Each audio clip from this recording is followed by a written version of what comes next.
नमस्कार मान्यवर, मैं हूं उम्मीद विशाल और आपका स्वागत करता हूं अपने इस वीडियो में। इस वीडियो में हम बात करने जा रहे हैं एक बम्पर बहाली के बारे में। जी हां, आपने सही सुना, हम बात कर रहे हैं आने वाली सचिवालय सहायकों की बहाली के बारे में, जिसे बिहार एसएससी के द्वारा कंडक्ट कराया जाएगा। बिहार एसएससी 2247 पदों के लिए सामान्य प्रशासन विभाग से उसने अनुमति मांगा है और उसमें से 60% जो सीटें होंगी वो सचिवालय सहायकों के लिए होंगी, यानी कि एक बम्पर बहाली होने वाली है। इस आलोक से जुड़े हुए कुछ महत्वपूर्ण तथ्यों की तरफ मैं आपका ध्यान आकृष्ट कराना चाहूँगा।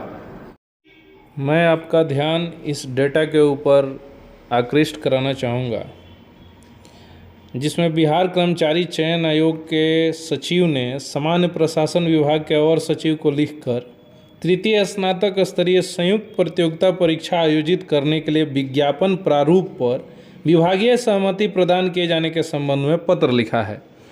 इसमें ये कहा गया कि सचिवालय सहायक के 1360 पद, मलेरिया निरीक्षक के 74 पद, अंकेक्षक जो कि अंकेक्षण निदेशालय यानी ऑडिट विभाग की बात हो रही है 370 पद, योजना सहायक के 84 जोड़ 41 पद, डाटा एंट्री ऑपरेटर के 2 पद, अंकेक्षक जो कि सहयोग समितियों के लिए होगा 256 पद, गृहपति सहलिपिक 20 पद महिलाओं के लिए और गृहपति सहलिपिक 40 पद पर बहाली के लिए विज्ञापन प्रकाशित होने वाला है। आयोग द्वारा सामान्य प्रशासन को जो पत्र लिखा गया है उनमें इन डेटा में जो आपने रिक्तियां देखी उसके बारे में चर्चा है और इसी के ऊपर नोटिफिकेशन निकालने के लिए अनुमति मांगी गई है। तो अगर ऐसा होता है तो जल्द ही नोटिफिकेशन आपके सामने होगा और स्नातक स्तरीय तृतीय संयुक्त प्रतियोगिता परीक्षा का नोटिफिकेशन आपके सामने आ जाएगा और आप फॉर्म भरने के लिए एलिजिबल हो जाएंगे।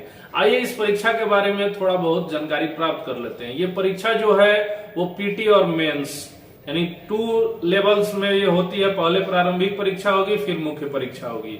दोनों परीक्षाएं जो हैं वो 600 नंबर की होती है, मार्क 600 और 600 रहता है। साथ ही साथ ऑब्जेक्टिव होता है और साथ ही साथ इसमें निगेटिव मार्किंग भी होती है। तो पहले पीटी की बात कर लेते हैं हम लोग। जो प्रारंभिक परीक्षा होती है उसके लिए 2 घंटे 15 मिनट का आपको समय मिलता है और 50-50 प्रश्न 3 सेक्टर से पूछे जाते हैं। हर सही प्रश्न पर आपको 4 अंक मिलते हैं, यानी 150 प्रश्न और 600 अंक, और हर गलत आंसर पर आपका 1 अंक काट लिया जाएगा, यानी कि 1 अंक इसकी माइनस मार्किंग हो जाती है। तो 50 नंबर का सामान्य अध्ययन होता है, जनरल अवेयरनेस। 50 नंबर आपको साइंस और मैथमेटिक्स से संबंधित होता है और 50 नंबर जिसको आप रीजनिंग या मेंटल एबिलिटी करते हैं उसका एग्जाम होता है, यानी 50 प्रश्न उससे 50 प्रश्न साइंस और मैथमेटिक्स से और 50 प्रश्न जो है मेंटल एबिलिटी से। टोटल प्रश्नों की संख्या हो गई 150 प्रश्न और 4 अंक एक सही प्रश्न के लिए, यानी टोटल जो मार्क्स हो गए वो 600 अंक हो गए।